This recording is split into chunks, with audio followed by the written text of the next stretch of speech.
Trump's travel ban can be enforced pending a review by the justices of the controversial executive order in October. This as we await the Congressional Budget Office score on the Senate bill to repeal and replace Obamacare. And the president tweeting on the state of the health care bill just a short time ago, floating the possibility that it may not pass. We have live Fox team coverage. Mike Emanuel on Capitol Hill, but we begin with Doug McKelway at the Supreme Court. Doug.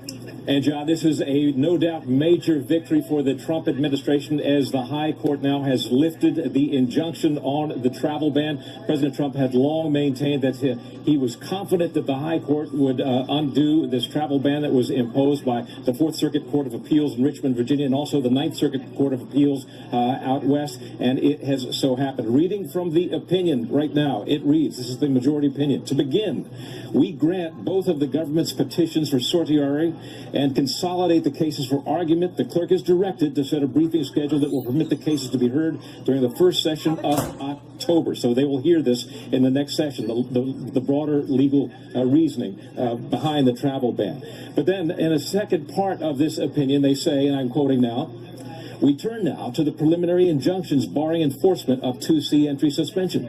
We grant the government's applications to stay the injunctions to the extent that the injunctions prevent enforcement of 2C with respect to foreign nationals who lack any bona fide relationship with a person or entity in the United States.